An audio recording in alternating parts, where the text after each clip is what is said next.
What is up, everybody? Welcome back to another episode of Coffee and Grit. And I'm so super excited. You know, you guys know my favorite conversations, like when you can catch up with somebody, when you catch up with an old friend that you haven't seen in a long time, come on into the podcast studio, right? And so a couple weeks ago, me and the family were in the Smoky Mountains enjoying Pigeon Forge in the Gatlinburg area. And I woke up in the morning and it was pretty early in the morning. And I was like trying to open my eyes and I'm like, someone was asking, reaching out and I was like, Todd Bailey.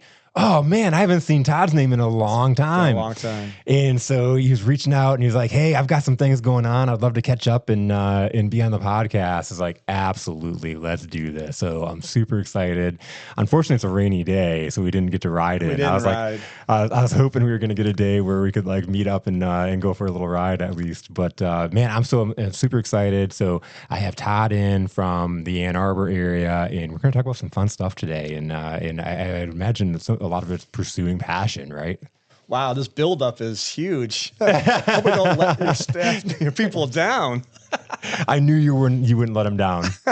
Well, Jason, this is great. Thank you for letting me come on your show. It's a big honor. No, it's my pleasure. And this show is for difference makers, and what I mean by that is, one, entrepreneurs, visionaries, people that are making differences in communities. Right. And from day one of meeting you, there was no question that you're a difference maker in your community. And, like you're one of those guys that I think if you go in a room that Todd's in, you're going to leave knowing Todd. Oh, wow. That's...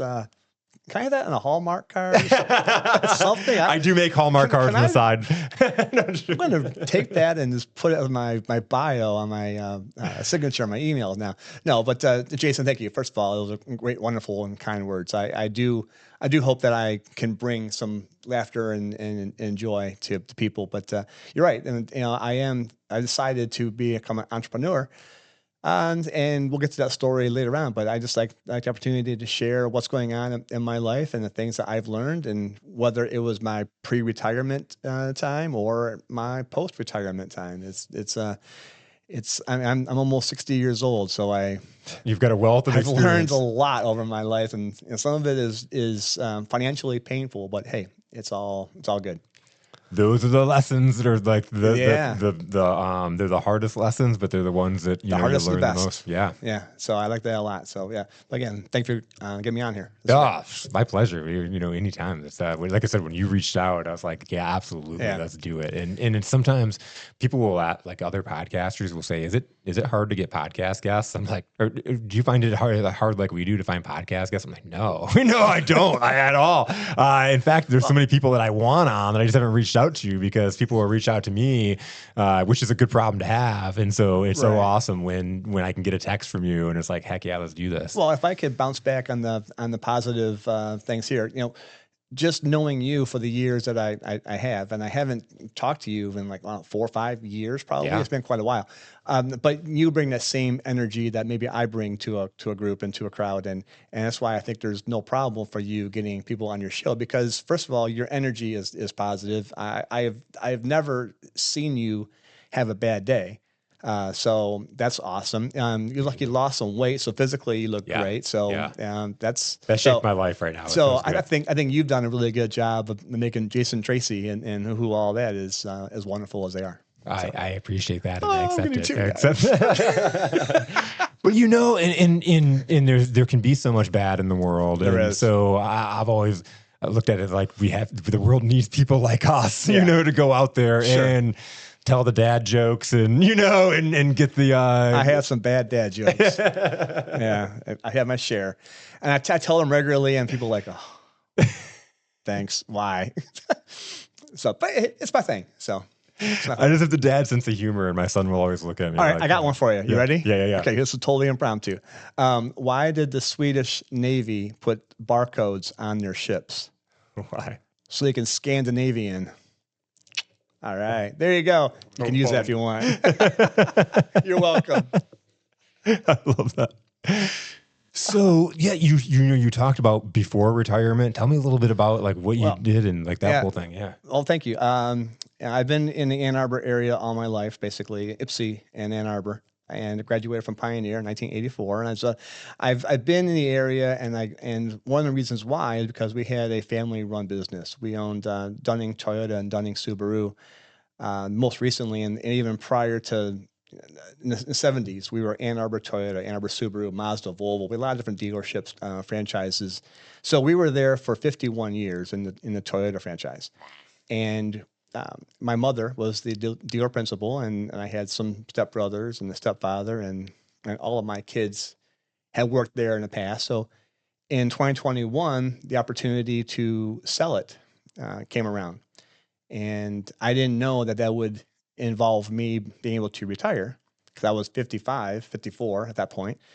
And I was like, oh, okay, Mom, sell it, go enjoy your life. And she goes, well, it's potential that we can get you to retire too. And my stepbrothers. And I was like, well, okay. So all my adult life, I've been going to the dealership in some capacity and running it in different various levels of whatever needed to be done.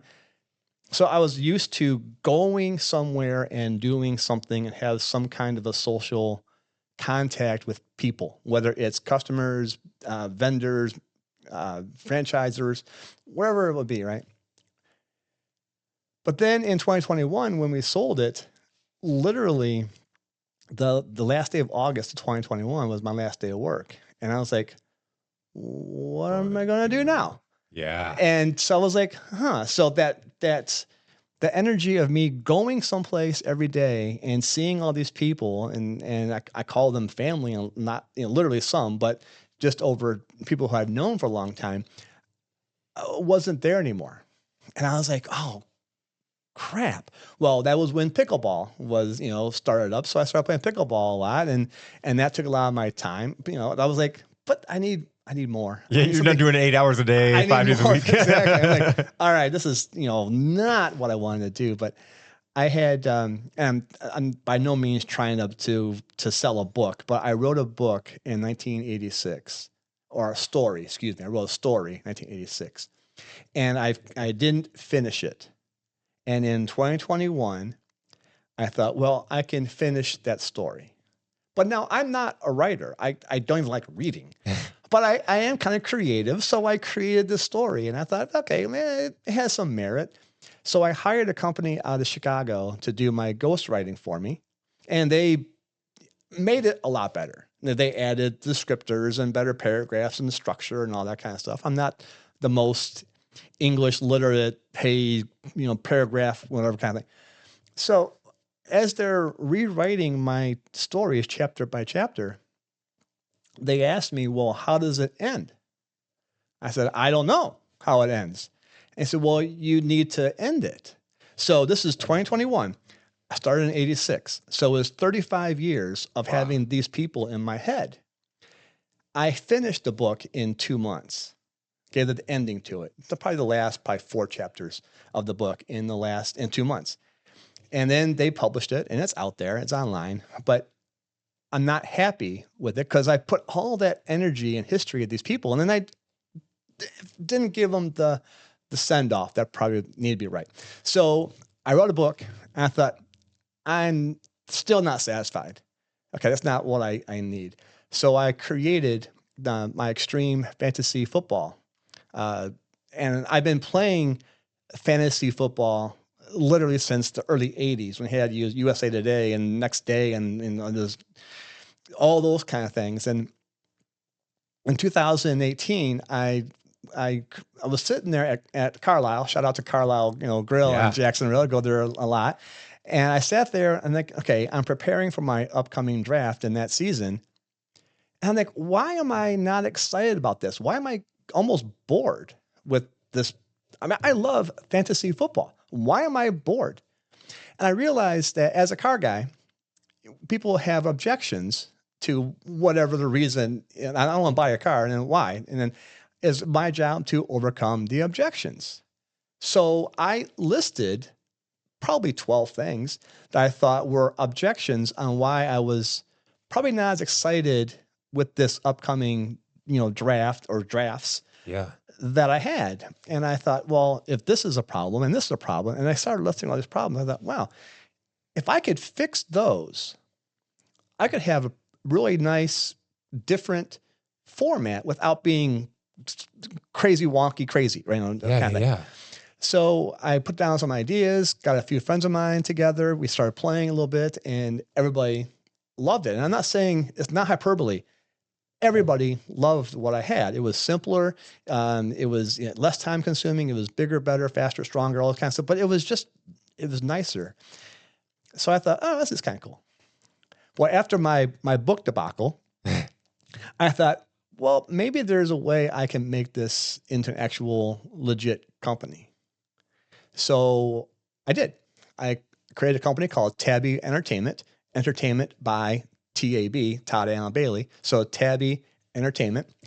And, I got books on there. We make board games, card games is also published out there. But we also put that over the umbrella of our Extreme Fantasy Football League or format. Yeah. And make a long story, hopefully not much longer, I decided to hire a company, a local company, to develop my app last year. So I spent a lot of money. Now, I don't know how to make an app. And my people on my team don't know how to make an app. We have no idea. But I left a conference in Las Vegas last February knowing I needed an app. Yeah. So I found a guy in the Ann Arbor area who was a developer, got a hold of him, we chatted, and he was making the app for us, and it was supposed to be done by August 1st. So literally from March 1st through August 1st. Well, he tried, but it didn't get done. And by the time the football season began, I still didn't have an app. Yeah. Now, I'm going to the Fantasy Football Expo in Canton, Ohio, and I've done it by 3 or 4 years now. And I'm telling everybody there, hey, I have an app. I have the app coming out, and I'm telling them how this game's played or our format's played. They're like, oh, that sounds wonderful. Sounds great. I got 2 formats I created them myself. And everybody, that sounds wonderful. But then the app didn't get done. So we lost the 2025 season potential income and the 2025 development cost. So September 25, I'm frustrated, and I'm like, I need this to work. I truly believe in this product, and we have enough financial backing to get some stuff done, but we don't have an endless checkbook, but we have enough to get some stuff done. So I find a company eventually, and they're a global company. And now we have 4 developers, one guy in Georgia, in the country of Georgia, one guy in Germany, Ethiopia, and Pakistan are my developers. And they're doing a fantastic job. The app, our minimal viable product app will be finished July 1st, and the actual complete app will be finished by August 31st. So in time for the season. Yeah. So that's really exciting. Cool. But then trial and tribulations, first of all, I didn't know how to make an app. You need to make it. So you're doing some immediate research because that time is on a time crunch here. Yeah. And I was like, well, I don't know how to do this. And my daughter and my other son and my daughter's fiance did a great job of putting together what we needed. And I think as a team of 4, we did a great job of communicating what we needed to the developers. And it didn't get finished last year, but what we've done this year is even better than that. So in the long run, as many times it didn't go well last year, as frustrated as I was September of last year, we're going to have a better product this year. So it actually ends up being a positive thing. And that's funny because the stuff we don't want to go through, right? Like, obviously, I can imagine the frustration when you said, it's not getting done by August. I'm like, being a fantasy football player myself, like, oh no, right. Like you're getting crunch time where it matters, when it's coming about. But then if that would have even rolled out and it's not what you want it to be, or it crashes, or it's doing these things now, not so. That's amazing. Well, when you look back on what we had designed and the business model that we worked with for 2025, and what the format was supposed to be done at, we thought was like, man, we're awesome. This is you can't fail.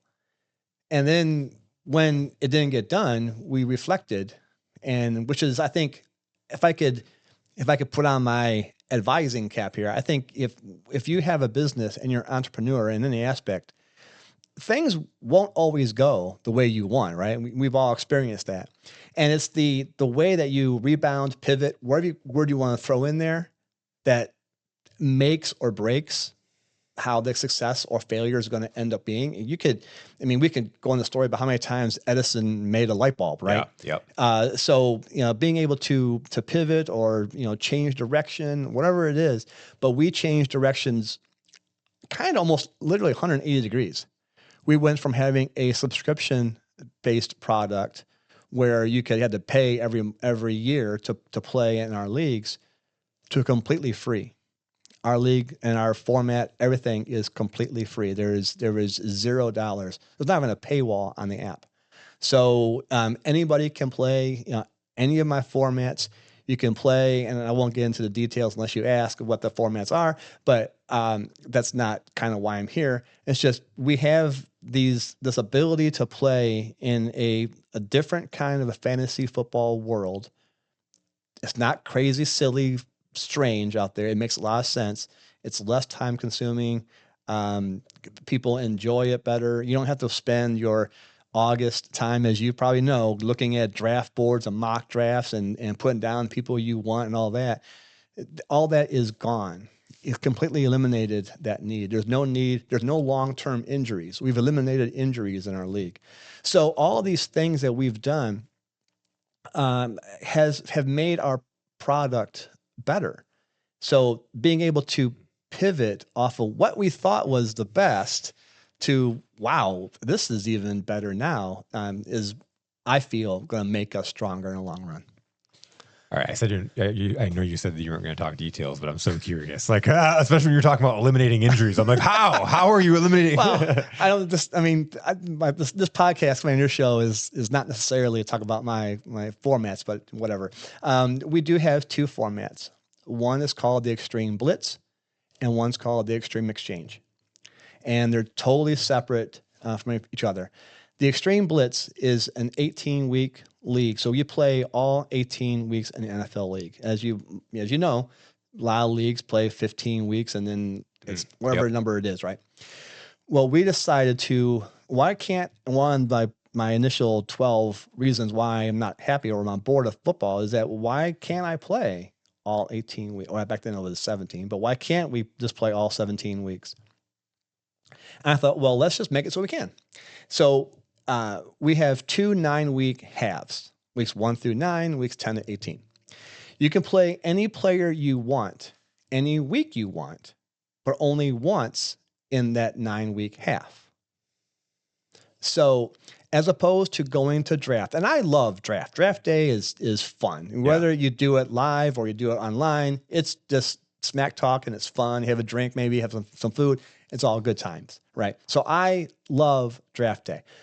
Our Blitz and our Exchange leagues do not have drafts. So that's the only kind of thing about it.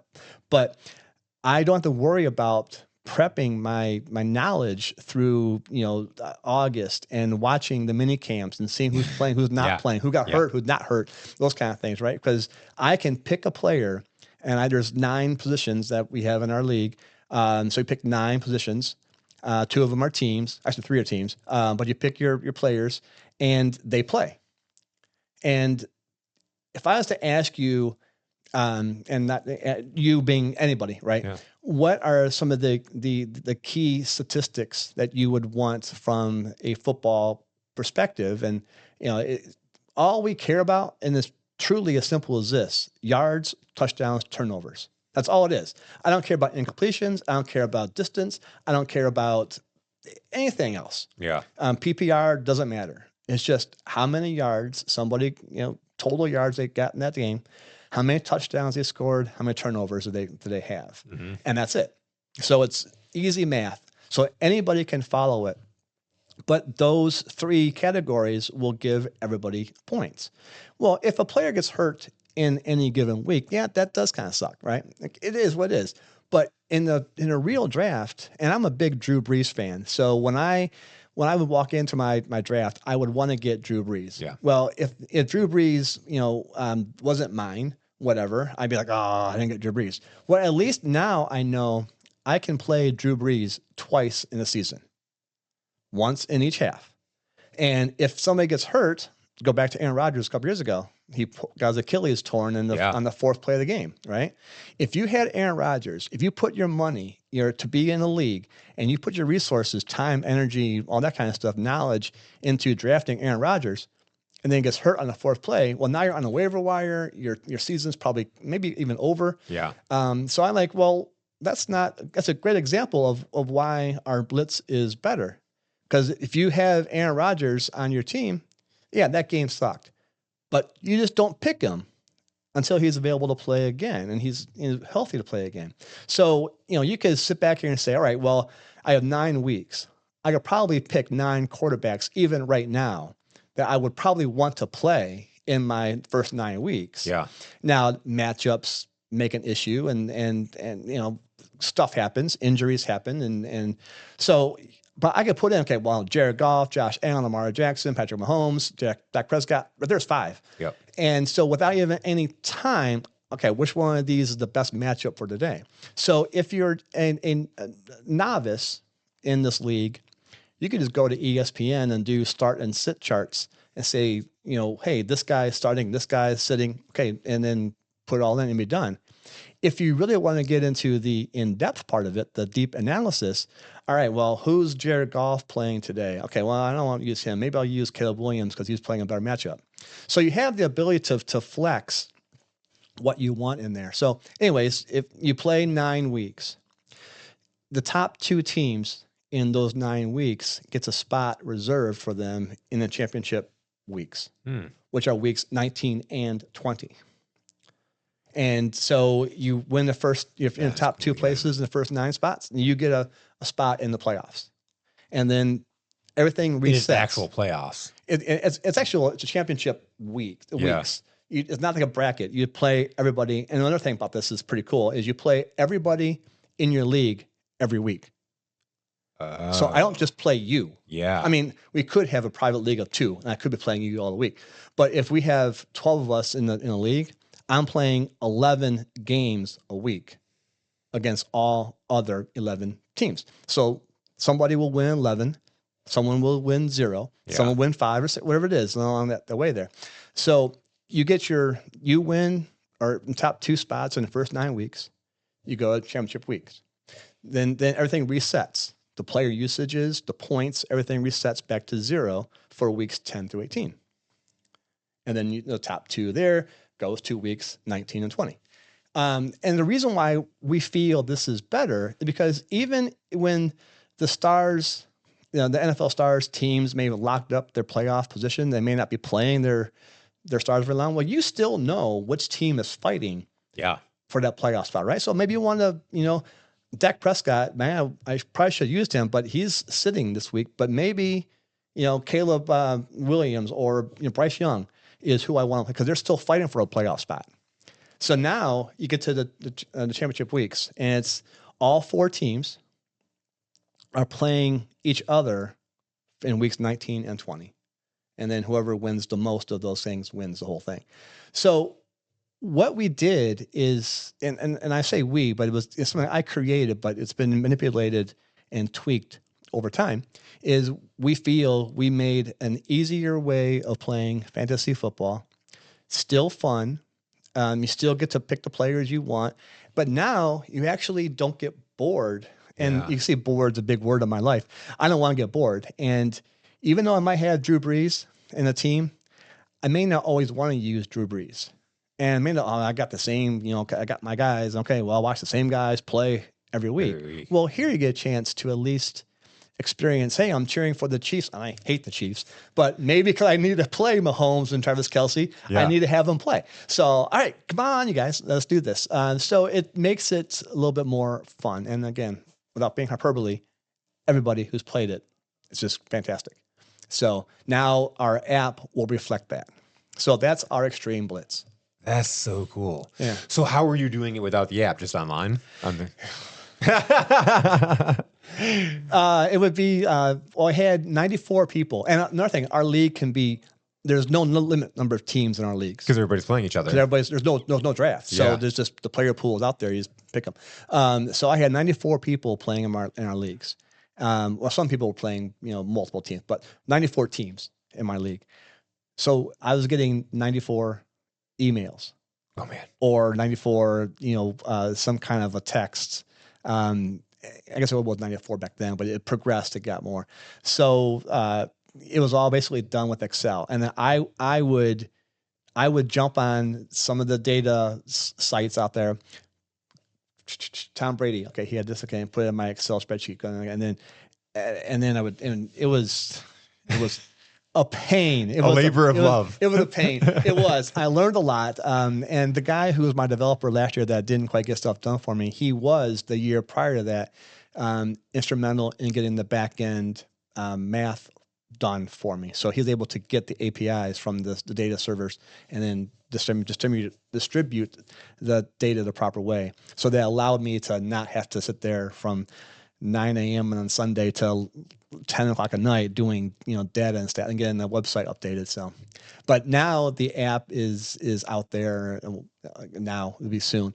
We'll be out there and looking at the prototype and what we've done. It's amazing what these guys, and again, I don't know how to make an app.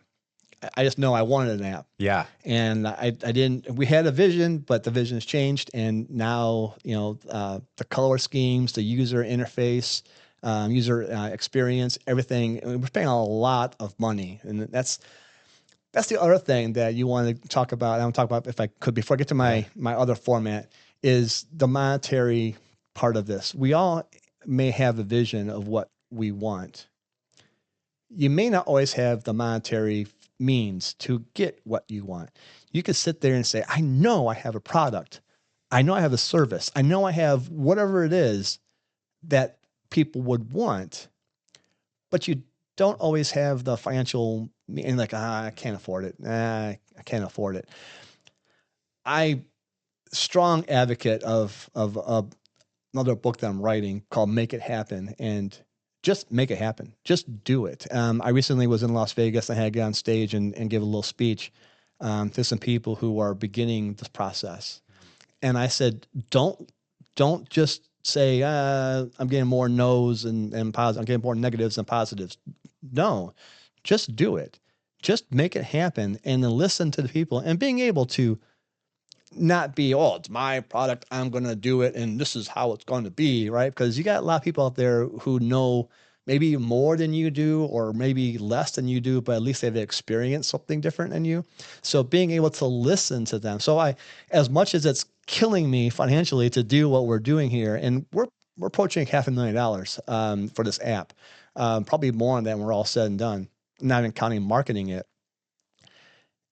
It's a lot of money. It's a lot of money. And we're going to a very complex app. So you don't need to be anywhere near that point, but just do it. And as you start seeing your baby grow, I mean, you're a parent. Well, I'm a parent. Oh, absolutely. Whether it's a physical child or a dog or a puppy or kidding. Business, right? Yeah. Or I'm seeing this business go from Excel spreadsheet with 21 people in 2018 to now potentially 2,000 or 10,000 people going on to it by next year. And like, wow, really? That's, oh my God. That's good. And you can get a little smile, you get a little giddy, like, a little bit of a chest pounding thing. But as long as you can stay humble and say, it's still work in progress. I'm not complacent by any means. I know that we have, good people working on this thing, and I've received good accolades from hundreds of people about how wonderful this thing is. We'll see what happens, but it's just do it. Just do it. I love that message for stuff, because there's so many people that have had ideas like this, and then they don't do it, and then they think about it their whole entire life. And I had that idea. I had that idea. I could have done that. Yeah. Yeah. Even going back to the book, right. Writing the book. Like, it didn't work out the way you wanted it to, but you completed it. Right. Because how long you said it was, you were thinking about it for 35 years. Yes. Yeah. And now, Steven Spielberg and I get together regularly. No. Us authors out there. Us authors out there. Our annual author conference. I just sold 48 books last year, so that's awesome. That's awesome. Yeah. Yeah. So that's not what it is. So, and then if you don't mind, I want to go to my exchange program. Yeah. Yep. So, you'll see a theme here with me and food, and you used to visit me a lot at the Uptown Coney Island on Jackson Road. Yep. And I was sitting there thinking, well, just because even in a blitz is different, but in a traditional format draft, just because somebody won the right to be the first overall pick, or in our league, right?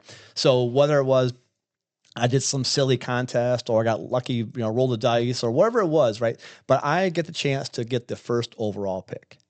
Well, just because you have that ability doesn't mean that you are managing your fantasy football team the best way.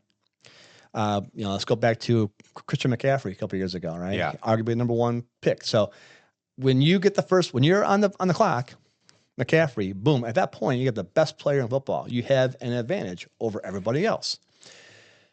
So I thought, well, is there a way for me to fix that in a way? And I sat there uptown Coney watching TV, and the stock market report came online. I'm not a big stock market guy. I dabble once in a while. But the guy's talking about the portfolio. And I'm like, what if I make all of the players a quote unquote stock? We call it an asset. Yeah. And I thought, well, genius. This is awesome. It's like, well, can this work? So I thought about it, and I thought, okay, well, let's just make up some numbers here. And I went through, I picked like 20 quarterbacks. I didn't go with everybody. Just picked 20 quarterbacks, a handful of running backs. And I went through and I was trying to, from my knowledge aspect, who is the best, who is middle of the pack, and who's the worst in these groups. And I'm pretty good math guy. So I'm using the stats and the formulas, and I was trying to tweak things here, tweak things there, more points here, less points there, whatever it's going to be, where I eventually got to what I thought made sense in the way that ranking these players. All right, this is interesting. So I asked a lot of the same guys who helped me in 2018 with the other the Blitz format, would you guys be willing to do just like a 6-8 week demo of this for me? Just want to try it out. Just give me your thoughts. Again, just do it. Do it and listen. Do it and listen. And I said, sure. So I gave them the story, and I said, you can buy and sell anybody you want. You get $1,000 of portfolio e-dollars as you want. And we had it set up where the average player and average team in each position had a $100 stock price. And if you wanted to spend your $1,000 and buy 10 average people, go for it. If you wanted to, spend McCaffrey money and buy McCaffrey, go for it. There's no restrictions.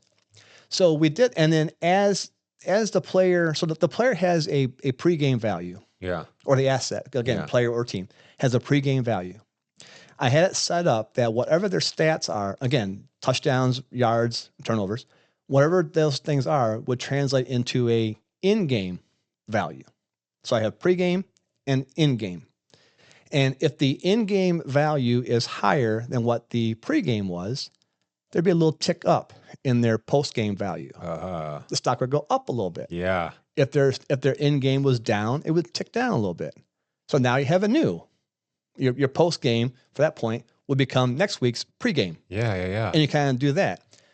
So you can literally buy somebody on Thursday. They play their Thursday night game. Hope you make a few bucks. You could sell them Thursday, buy somebody else on Sunday.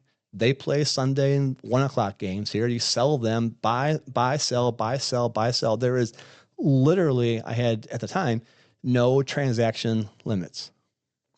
And at the end of and if you want to just buy your players and hang on to them, you can. The only restriction is you can't have more than one of any one player at a time. I couldn't have two Jared Goffs. Yeah, okay. Yeah. Okay, I could have one Jared Goff. I could have them now, use them for a few weeks, sell them, and then buy them back later on. But I can't have more than one at a time. There are no lineup restrictions. I could have all running backs if I wanted to. Doesn't matter. So now we have it set up where this year we'll have literally every player who played last year on the offensive side will have a value. The lowest price that anybody is preseason is $30. The highest price player is Matt Stafford at 227, I think it is exactly. Wow. So if you want to buy a Matt Stafford at 227, you can. Now, these players are playing against their ghost of last year. Yep. Because 227 is based on his last year's stats. Yep. So will Matt Stafford do better than last year? Maybe, but maybe the Tua Tagovailoa at $89 is in Atlanta now, may be a better buy because there may be more upside. And I thought, well, this sounds like this might work. And again, I go to these conferences, I go to the Fantasy Football Expo, just toss them my, hey, what do you think about this idea? That sounds great. And then I started to put together, and it truly is a stock market aspect. So you buy some players, and now we have it limited to 16 transactions a week. So preseason, you can buy all you want, but once the games start, you can only buy or sell 16 times in a week. Yeah. Because when we did it in 2023, the first year we went live, the guy who won had over 700 transactions. And I'm like, all right. I mean, I love that he's that into it. I mean, he was golfing, and like one of the other founders of my league with me, the guy I bounce off my ideas with a lot, he was golfing with his brother, and his brother was one of his 700 transactions. And so I said, Chris, what are you doing? Well, I'm buying some players. And he was just on the app, and a very, very cheap app. I can do that. Boom, boom, boom, boom, boom. And then he goes. And 700 transactions later, he won. He wins. So, and people who you actually could do the set it and forget it, just buy the players and just let it ride out. So you could just do that if you wanted to, but we realized it's probably not going to win for somebody who does 700 transactions. So we decided to limit it to 16 transactions a week. So buying and selling is 2 transactions. Buy one, sell one is 2. Okay. So you can't, and we may amend that later on. We may actually have a separate set it and forget it league. We may have a separate unlimited league down the road, but not for this season. And so now you play 18 weeks. And that's all it is and at the end of the 18 weeks, whoever has the highest portfolio, the cash in hand that you didn't spend yet, and any kind of player value you have is the winner. That is genius. That is so genius. That is amazing. And it truly, and again, I don't lie. People who've heard that, like you just said, your reaction to that, and I can see your eyes light up. I'm like, this is fun. Like, I'm like, this sounds so fun, so different. And that's why the app is so expensive, because I'm putting there's all this data that's being fed out here, and I don't know how to do that into this, and the formula has to be massaging it, and then spit out over here, and then rank them all and handle the transaction. It's complicated as crap, but it's because I have these 2 competing thoughts while listening to you. One is like, oh my God, this is so exciting, I've got to do this. And the second one is like, oh my God, what was Todd doing without the app? You had no free time. You're like, this guy's doing 700 transactions, and you're like, yeah. So when I got 700 transactions, excuse me, the app was again pretty minimal, and it was very, very basic, and it did what it had to do. But everybody knew that they were kind of like do a prototype. Hey, jump on what for me and try it and let me know if you're. So everybody they were very open to the stats may not being quite right or may not be done the exact time. Yeah. So that was, and I got very, very good feedback. But when you start looking at, I mean, I could say, Jason, literally every player who played last year is on this exchange program. If you look at, I mentioned on the Blitz League, 9 quarterbacks, right? Well, you can pick the top 9 or 9 of the top 12, or it might be. But there's some guys down below you probably would never pick. What the exchange allows you to do is maybe Michael Penix might be a good pickup because he's only $60. Yeah. And now I can see this as if there is somebody can be stock market, a real life stock market advisor. Well, Jason, I think you probably should spend your money on Michael Penix because I think the upside probably should be somewhere in the maybe 110 range. Right now you're at 60, so I go ahead and buy him, hang on to him a little bit, and then I mean I could. That's a whole other job that could be out there. Yeah. And just advising people on what to do. And that's one of the things we do on our app. We're going to have probably in 2020, maybe 2026 in season, have an advice column section on the blitz, who to play, who not to play. If you quote unquote burned their person before, then go this guy. And then on the exchange, who's hot, who not just who's hot, who's not, but from a stock market perspective, hey, this is where you should be. Or I would sell because his floor is probably Matt Stafford probably won't be as good as he was last year. When you said Matt Stafford, I'm like, oh man, I wouldn't buy him because I feel like he has only down to go. So 227, I think where he's right now, and maybe he's at 180 is where he should be. So you say, well, I'm not gonna buy him now. But you watch him and then he drops. Okay, I'm gonna buy him now, and he has a couple good weeks. Buy him to sell him, and I don't know, Jason. I was very impressed by that, and the people who I've talked to, and some pretty high up people, really like that idea. Well, and then I love, at the beginning, you're like, I'm not really a stock market guy, but then if you look at what this is doing, this is teaching people that are not like, they're probably more into sports, and it's teaching them how to do stock market stuff. Like it has almost this ulterior motive thing that, and for me, I always tell this story, like when you talked about being good at numbers and stuff like that. Mm-hmm. And I grew up in with limiting beliefs, and everybody was like, oh, our family, we're not good at numbers. My Uncle Larry was good at numbers. The only person that was good at numbers in our family. Right. But like going through school, I was obsessed with sports. And so my baseball cards and stuff like that, I spent a lot of time in that. If I watched a baseball game and somebody got a hit, I was calculating the average in my head. Nobody came along and said that's math. That's cool. That's cool. Yeah. And so nobody and then when I got into business, I'm like, I'm really good at these percentages and this forecasting stuff. I'm actually really good with numbers. This is pretty interesting. Right. But if you can come along with somebody that's like, I'm not really interested in the stock market and stuff like that, but I can really get into fantasy football. And the next thing they know, they realize that they're buying and selling and analyzing stocks, assets. Right. Yeah. Again, it just kind of, it just came to me. I mean, and how many ideas people have, it just came to me out of the blue. Yeah. In fact, I was recently interviewed, and the guy said, well, how did the idea of the exchange come to you? I said, literally, I watched TV. I sat there at a breakfast at some random Coney Island in Ann Arbor, and I saw a TV thing. I thought, what the hell? I could do that. And that's it. I mean, so, and again, not trying to get my advice hat on, but the ideas, the inspirations for anything you do aren't just in the same avenues that you're expecting to see. Yeah. If you just go down that road and you think, I'm just going to look at what's ahead of me here and not seeing what's preferably on my sides, or not open to having this, because I wasn't even looking really for a new format. I just thought, well, why is it that you pick the first overall pick, you get an advantage, but it doesn't mean anything. And it came to me. So yeah.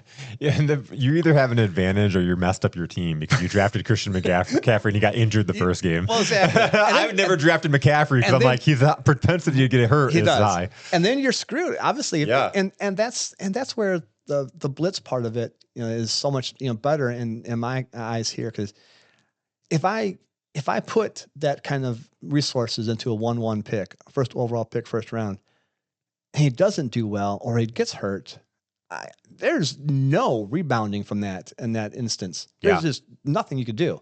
You could get on the waiver wire and you maybe find lightning in a bottle, possibly maybe Rico Dowdle, 225 yards a couple years ago. But that's really rare. Yeah. So if you have McCaffrey and all of a sudden he's out, well, you probably didn't get another running back for maybe 2 or 3 more rounds later. And you're like, well, now I'm down to, Dave Montgomery. No offense, but he's not McCaffrey. Yeah.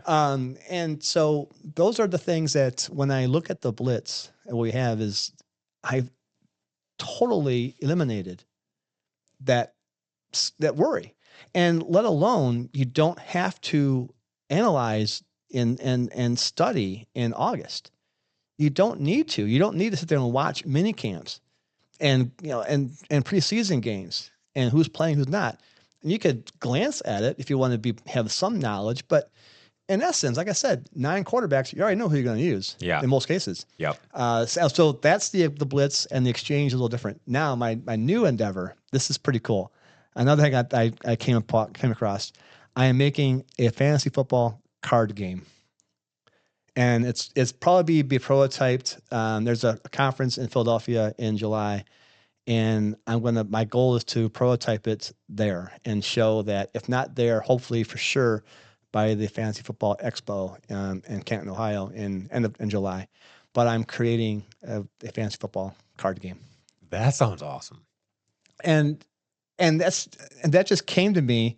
I know there's one out there that, he had this idea, okay, toss around, but then I thought about it and I saw this one guy did one similar, but it's way different. You could play my game in 10 minutes. So there's really not any big time investment in this game. And so because of the rights to the NFL and NFL Players Association, I can't use the Detroit Lions. I can't use Jared Goff. What I can use is quarterback for Detroit, who's a 4-star quarterback. And there's the player name box is empty. So if you want to call him Jason Tracy or Jared Goff, you can. It's up to you. I don't care. It doesn't matter to me. And not, again, not going into this, but it's you draft your players. You pick the players that are in a draft pool. You draft your players that you want, and it could be up to 8 of us in our league. And it's just cards, and there's action cards, and there's things that happen, and you turn over your cards, you get points, and then that's essentially the game's over. Again, that's just a prototype, so we'll see what happens and what kind of changes we've got to make for 2027. But this is, from what I've seen and people who've told me about it, this is kind of a cool idea. That's really awesome. It's really cool how you can take that and expand, and there's really kind of no limit as you. So see, I can be creative. I can write a story. Yeah, I just can't write a book. See, and that's another little bit tidbit there, right? Is I know I have an idea there, so I'm gonna make it happen. But I can write a story, but it takes a whole other level to get to a book, right? A whole nother commitment, time, energy, money, whatever it may be to get that point. And that's. Yeah, there is it's like being a sprinter versus being a marathon runner. Yeah, or I can't do either of those. Like I can't sprint nor do a marathon. Well, you just slide into bases. I do, and I get a big old raspberry on my left leg. So sports always been something that's been a big part of your life. Yeah, sports has been huge in my life. I can sit there and tell you high school stories, and I didn't play sports in college, but I was at one point a professional bowler, Michigan regional professional bowler. Let me clarify that. Yeah. So I was a very, very good bowler. I guess I still probably am. But when I was at that Michigan majors bowling level, it was 1991, and we had my wife and I had just had our first child, and man, trying to figure out work just so I could pay for my kids, for kid and the wife, and new house, that kind of stuff. But there's just not a lot of money back then in bowling. You had to be super good to get noticed to go to the national tour, and I wasn't that good. I was good, but not that good. So it was like I had to give up that. That's not happening. So I just, hey, I played football, I play softball, still softball to this day. I still bowl, but it's like, hey, all that monetary part of it is gone. But I helped coach my son's football for a while, and I know the football game extremely well. So football and sports have always been part of my life. Well, I think it's one of the last times we saw each other is you were doing the flag football at Legacy, and that was a lot of fun. Yeah. Actually, I was the founder of the Ann Arbor Adult Flag Football League, and we were trying to get it going in Ann Arbor, but there's legal injury kind of thing. Who's going to be lawsuit if you get hurt my property? So that wasn't working very well. It was really hard to get that. I had people who wanted to play, but it just didn't. I wasn't finding the right facility that would do it without making us jump through a bunch of hurdles. Yeah. So we were just playing at backyard football at Pioneer High School, other schools around town. But then I did come across Legacy Sports. here in Whitmore Lake, Brighton area, and talked to somebody there, got together, let's work on this. They had their fledgling flag league, and we got ours. We kind of merged a little bit here, and it went well for several years. And we actually had a team that I took to nationals in Sandusky, Ohio, and we were undefeated during our league. And the League of Legacy eventually stopped. We moved to Livonia for a second for our league, but we were undefeated in this season, and we went to this tournament, and we lost all 6 games. Wow. We were not even, my being competitive for one half of one game is a different kind of world. And I'm going to mention this, and I'm going to go on record saying this. I know flag football is now becoming an Olympic sport and all that kind of stuff in 2028. I will put my money on a professional flag football team to beat the NFL football team. Yeah. Because it's a different game. Different game. It's a way different Did you see game. they did that exhibition or whatever? They did. They got killed. Yeah. It's a way different game. And, the skill set is arguably higher on the NFL side, but it's the game itself.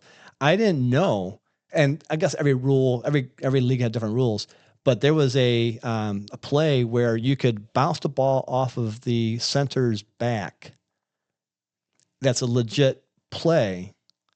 And I was like, what? You can do what? What can you do with that? Oh yeah, that's and when the formations, number of people on the line of scrimmage, kind of stuff weren't written down like that. I was like, wow, okay. So we just got our butts kicked. But it was stuff you hadn't even seen before. Yes, and I was like, wow, because flat out speed, flat out arm strength, we were there. We were competitive, all that. The players I have, and I had players who played for Michigan football. Yeah. I had Vincent Smith who played. Vincent Smith, I love the guy. He was famously tackled by Jadeveon Clowney in the Outback Bowl. And his helmet flew off. Yeah. Well, Vincent played football, in this league with me. And then Chris Evans, who now played football for the Cincinnati Bengals recently, also was here. So I had some really good, football players. But different world. So I love sports. That's got to be an amazing experience, though, because you feel probably pretty good about yourself going in, and then and then you kind of see what's out there. It was. We Chris Evans, I gave him a lot of credit. When he signed up to play, he had his name as Evan Christopher. And he said, "Hey, I'm looking to play." I said, "Sure, come on out and play. We're at Legacy Sports." And Vincent is there with me, and Vincent knows, because we're both U of M alumni at that point. Well, Chris is still going to school there. And when they got close, Vincent said, "Oh my God." He gave him a big old hug, like, "What are you doing here?" "I'm playing football with you guys." And I'm like, "Hi, I'm Todd." And he said, I'm Chris. And I'm like, "Chris." And I looked at him, and I don't know how many times you look at a football player without a helmet on and you can recognize him in an instant. Yeah. I'm like, I know you, but I can't place it. And he said, "Yeah, I'm Chris Evans from Michigan." And I said, "What?" Because he's still playing at that point. And I give him a lot of credit because he was going through a pretty bad time. And if you know Chris Evans' story, I'm not going to share the story with him, but he was basically kind of kicked out of Michigan for a little bit because he did some bad things. But I give him credit because he didn't leave. He stayed in Ann Arbor. He did his punishment, came back to play. And I said, "Chris, if there's anything I can ever do for you, please let me know. I'll be happy to do it because I have your integrity, the person you are, really means a lot to me." But he got burned on the pass, and we lost in the playoffs this particular league because he was, I'm not saying cocky, but I think he knew he had the guy covered, but he didn't. And the guy made a long touchdown pass, and I was like, "Chris." Oh, but man. Again, it's still cool having him there. That's so cool. Like you didn't, they said you have that instant recognition of like, "Oh my God." Yeah. Like Chris Evans, really? And and then I actually had a chance to watch him get drafted in the Bengals in the 6th round. And now he has CE7 All-Stars, which is a flag football thing down in Indianapolis, mostly Indianapolis area. That's where he's from.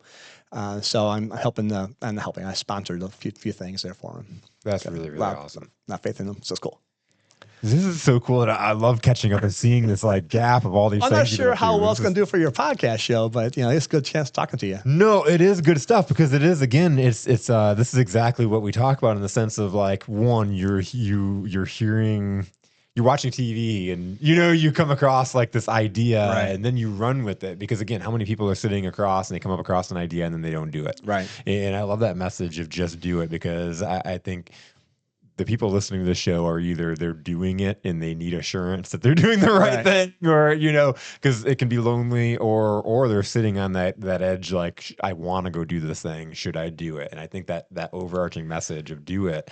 And then the other thing that I love is like, we think, oh, I can only do this if I got it all figured out. Like, Right. oh, I've got to have this complete picture. I got to put this whole plan and structure together. And the key to me, and my redundant message is just you do it. Go take that action. Just do it like Nike, right? Because you're going to learn along the way. And there's nothing that you can learn by thinking about it. Oh, yeah. Zach, great way of saying it. Yes, perfect. You have a great idea, but you don't flesh it out, and you never even knew about an app or how to do this. Like, there's so many things that you've had to learn and grow and figure out and be pointed out as you've gotten different feedback along that way to continue perfecting it and tweaking it. Yeah, and exactly it. Tweaking it is the thing. When I back to my Blitz League, I had to get a name for it.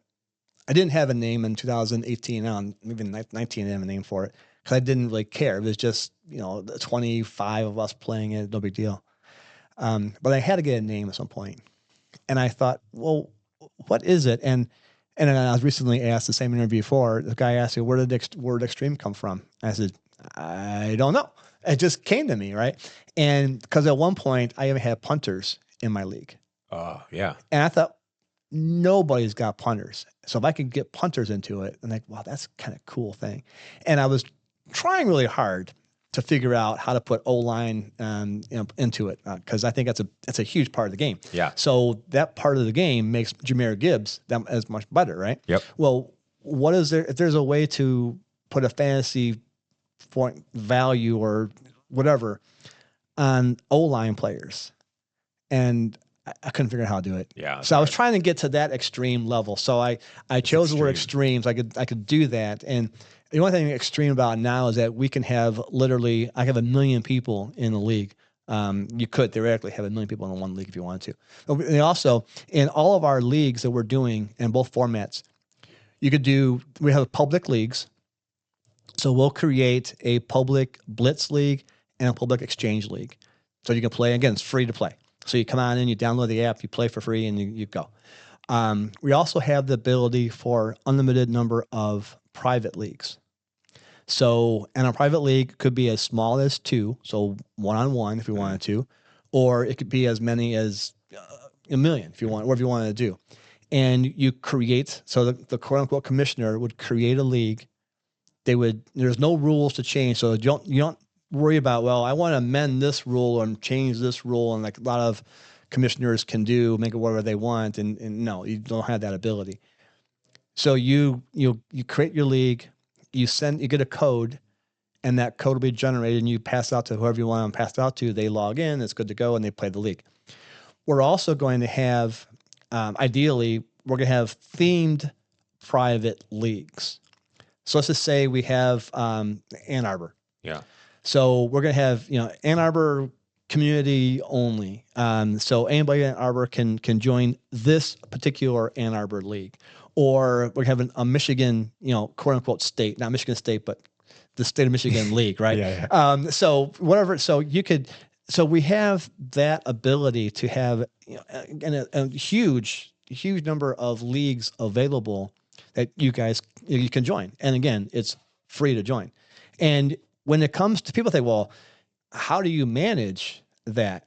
It's so hard to, well, who can I use, who I can't use, who I already used in the Blitz and all that. Well, in our app, if a player's already been used, they'll be kind of grayed out. So it's just simple to pick who you want. Jason, I'm not lying. You could pick your team in 5 minutes.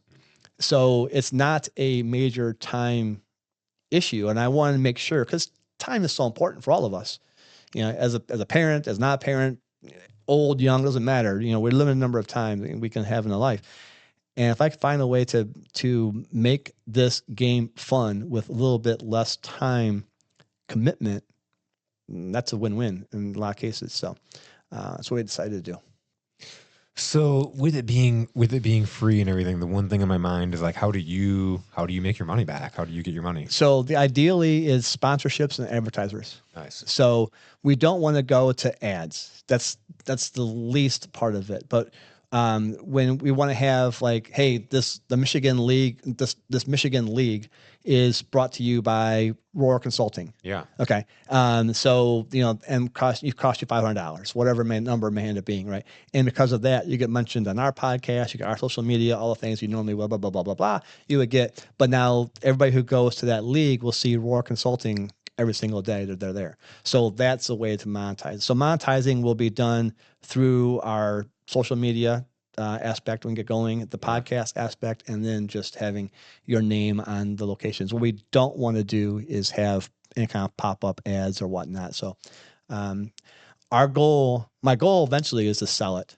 I want to sell it. And I think if somebody was to put like a ESPN, league, because ESPN doesn't have their own leagues. ESPN is just a platform that has leagues. They're not their own league. Yeah. Well, if ESPN wanted to have this league, it could easily be the biggest league in the country because this number of teams could be unlimited. So it's a really nice bragging point for somebody who wants to put in, and I'm not trying to I want to sell it yet kind of thing because I'm probably 5 years from that point. But I do want to have this, have enough people on there. And the more people on the site, the more I can charge the sponsorship and the more I can charge to sell it down the road. Yep. And money is important, but it's by no means the biggest important thing for me. If I have 10,000 users on this app within 3 years, I'd be ecstatic, over the moon, happy with that. If I can get 100,000, I don't know what I would do. But and we also now, another thing is we actually created weekly challenges. So people have asked over the years, do I need to play for all 18 weeks? Some people get, it's an awful long commitment to play 18 weeks. And I understand that. So now we have, you could play on a one-off basis if you want, on either the exchange or the blitz. So, hey, you want to try it, Jason? Hop on in for a week. I'll challenge you 1-to-1. Yeah. And we'll buy a drink, whoever wins. It's the kind of thing, right? And we both do it for a week. If you like it, great. Do it again. We do it again. Or next season, you jump on for a full season. You can also join our Blitz leagues anytime prior to week 10.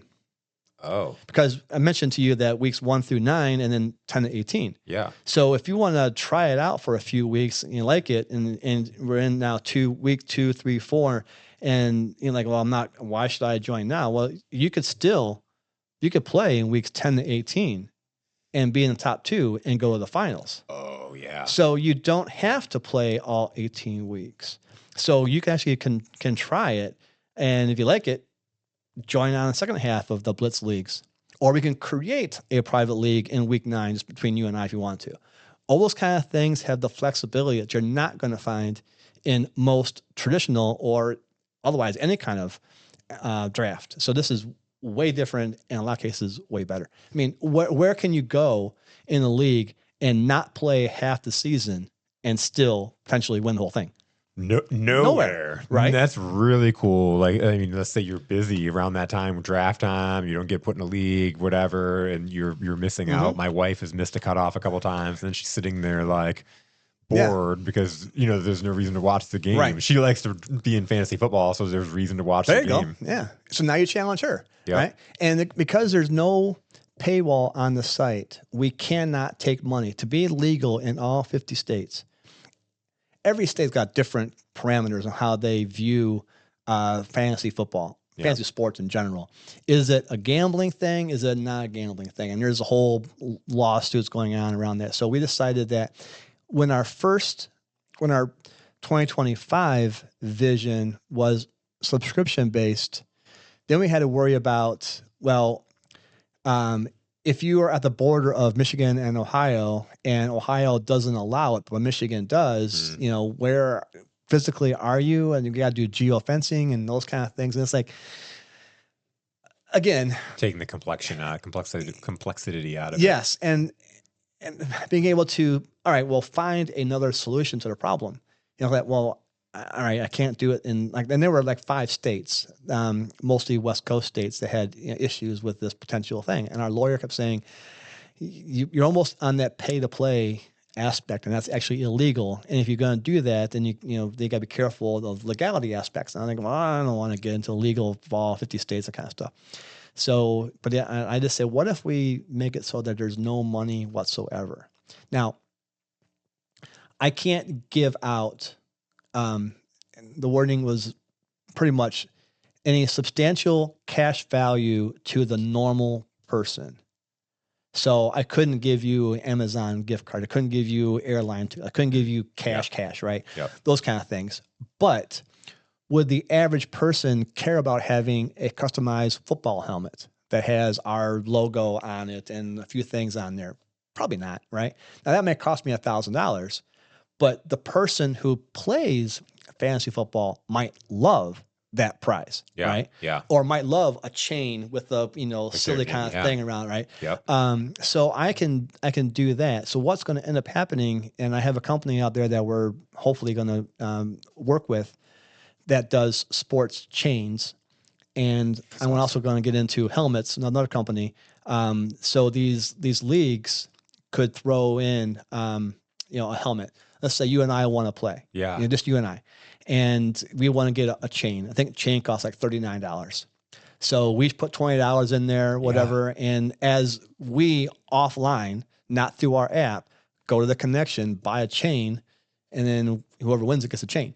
So those kind of things make it legal in all 50 states. Because they're buying an actual physical thing. And we're not giving anything of substantial cash value to the normal average person. So that's awesome. And I love the idea that you have built in that they can buy their trophy, so to speak, because I think that is something that people do get excited about. It's more than an Amazon gift card or anything else. It's the bragging rights. And that's why you do fantasy football. Right. So that makes us legal in all the states. Again, all the learning, right? Like it took a while and a lot of money. It took a while to learn, that kind of stuff.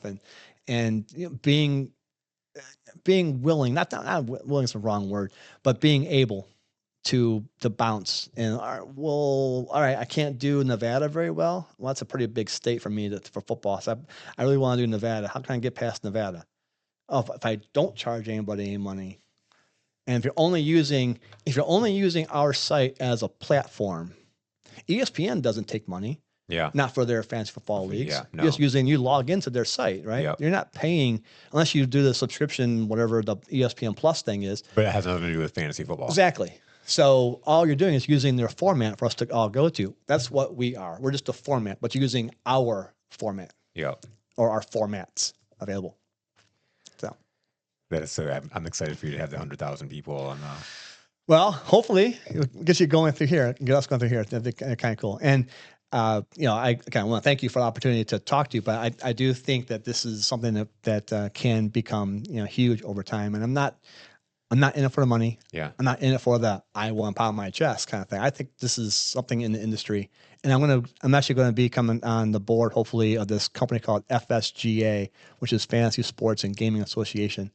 And I've been invited to be on their board. I was told I should run for the board in 2026, and I said, nah, I'm not ready for it yet. When the app gets launched, I will. So 2027, I'm going to run be on the board, because I do believe in the FSGA and what they have to offer for people in the industry, whether you are a new developer, whether you are somebody who's been around for a long time or in the marketing part of it. Those are all kind of things. So FSGA ties into all that. So it's kind of cool. It's really cool, and even you're talking about the fantasy football conferences and stuff like that. And so, and of course there is, there but is. it's just so crazy as you get into that world. You're peeling back and seeing all these societies and communities. And the winter conference is always in Las Vegas in February. So you can't get okay. Twist my arm. And the summertime one does move. Isn't Detroit in 2019? I think Detroit. I wasn't part of it then, but it was Boston, Chicago last year, this year, Philadelphia. So it kind of jumps around. So you're not always going to just always Las Vegas. So, and this year's Philadelphia, July 8th and 9th. That's cool. So it's kind of neat. It's like you get this cool thing you get to do, and it's like I can see how much fun you're having doing it. But then you get the perks too of being able to travel and like again, it's building community. Well, it's fun. We just had a phone call today. There's always things happening with an app, right? And again, you don't know what you don't know until you don't know it. Yeah. Right.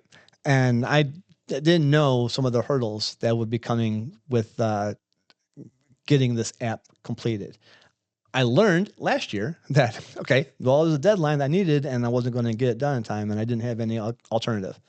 I couldn't find a new company. Hey, can you get this app done in a week? Wasn't going to happen. Yeah. So I had to chalk up that as a loss. But then last year, I mean, when we got this new company, when you look at the scope of work that we gave them that we want to do, and I'm never going to badmouth anybody, we gave them what we wanted. We want to have a community, like a chat kind of thing, kind of like a Discord kind of a program. And I don't use Discord at all, but a way to, chat between all of us in our league. Yeah. And, those are kind of things and all other things we wanted to do, like 30 bullet points we wanted to get done.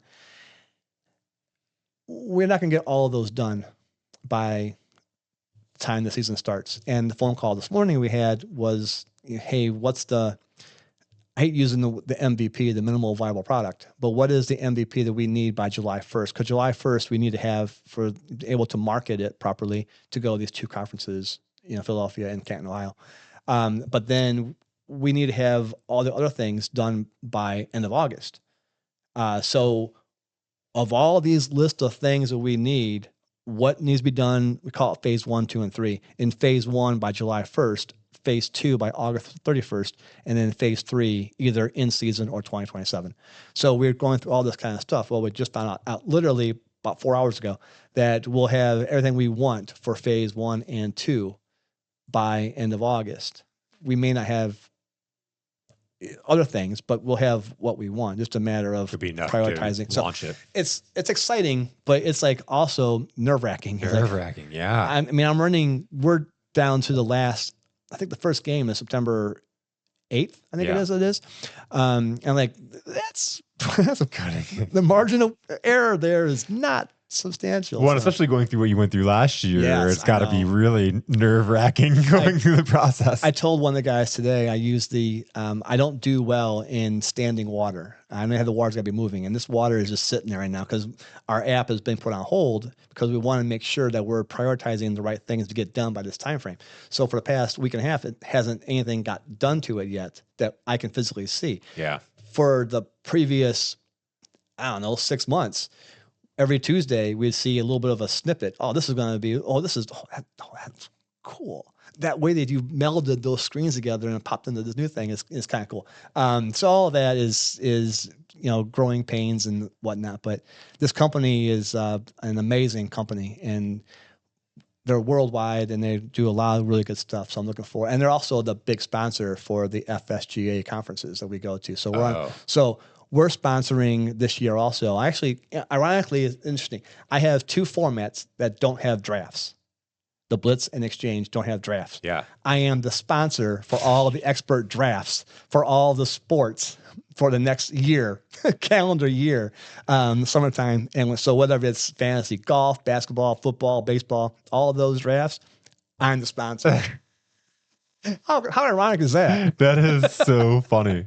You have to play something off that. Yeah, sponsor the drafts, but don't have a draft, but you sponsor the drafts. Tired of drafting? Yeah, exactly. Exactly. So, but yeah, that's the story of the Extreme Fantasy Football and how it's going so far. So how do we get in? Is there anything in there? Well, the app will be available on Apple and Google, of course. That should be hopefully available. July. Should be first part of July. Extremeff.com is the website.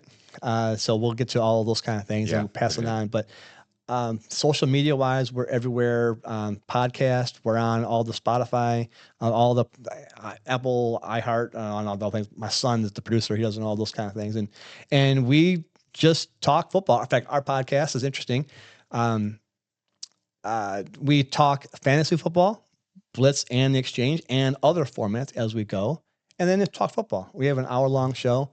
Right now we're in our off. Well, actually, we start again next week because of the draft coming up. Yeah. But prior to that, we just talk fantasy football and football in general. And I think I'm pretty knowledgeable in all things football. So it's kind of a nice little thing. My son is learning that a little bit, but he's not much of a watching football. He wants to play football. Yeah. In fact, you met him, played there when you were there. Yeah. He played, but he's just a 29-year-old stud kid who plays football. And I'm 60-year-old, not a stud kid.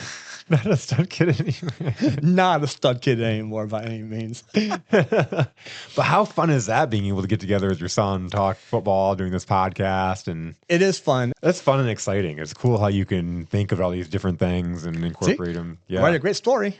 You can put it to a book, whatever. So that's my story.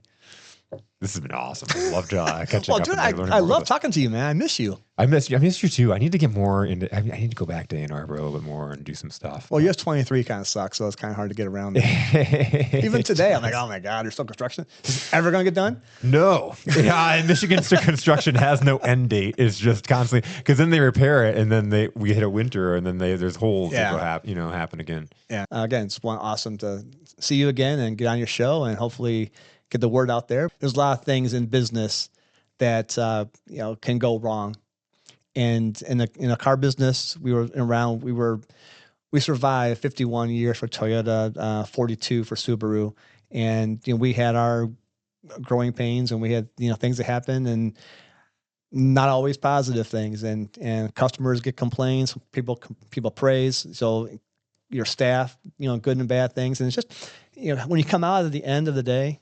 You go home and I heard a story one time. This guy has a tree, and it's been passed around many times, so it's probably a lie. But I actually started to using it a few years into not years ago, but whatever.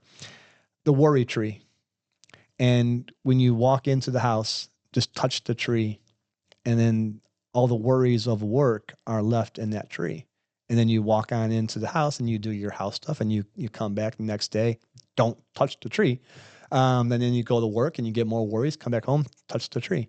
And those kind of things. And that's an interesting way of looking at things. I don't always have the physical tree, but I try really hard to, at the end of the day, that I don't bring my work home. And if I do, it's a positive thing. Because you know what? It's not worth bringing that kind of, noise into a place like that.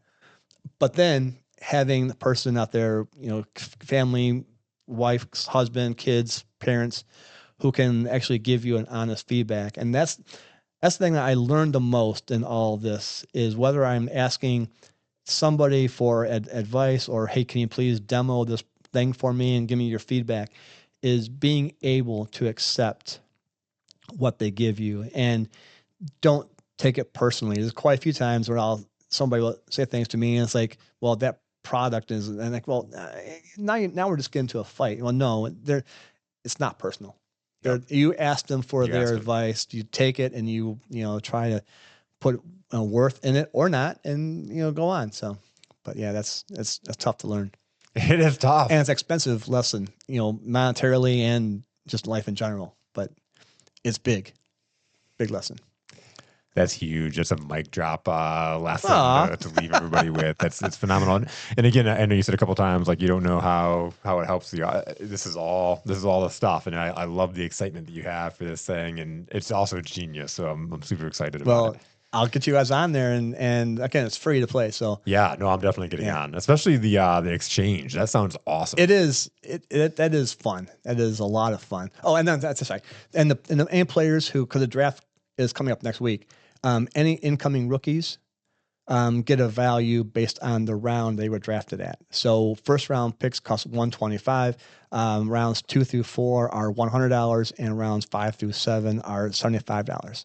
So now I incorporate those people into the other pool of players, and you'll have, I don't know, 500 people to pick from on the exchange. So it's cool. It's cool because, again, you could I was thinking about the stock market exchange and then stock market, and then also athletes or football players. Like, you could draft a guy, or you could pick a guy that got drafted in the 5th round for $75. And that guy could turn out if you have like an inside, and you could sell him high. Yeah, I really and I do want to find, and I don't want to be me because I think I have too much of a heart pick in people who I like and the Lions people and that kind of stuff. But I do want to find somebody down the road who would be a good financial advisor for the exchange people, who would be able to share their wisdom on a non-biased third-party perspective. Hey, these are the players, and this is what their floor is, what their ceiling should be at, what they're currently at. I recommend buying them at. I think that would be a great opportunity for somebody who knows this stuff. And somebody mentioned to me about just going to U of M and asking some grad student who might want to just, hey, get some experience with me and that kind of thing. So that might be an option. But I think that'd be a great opportunity to have an advice column on our site. Oh, absolutely. Yeah. So. Super awesome. Todd, I'm so glad we Jason, it's great talking to you, man. I love it. My pleasure. My pleasure. Thank you, man.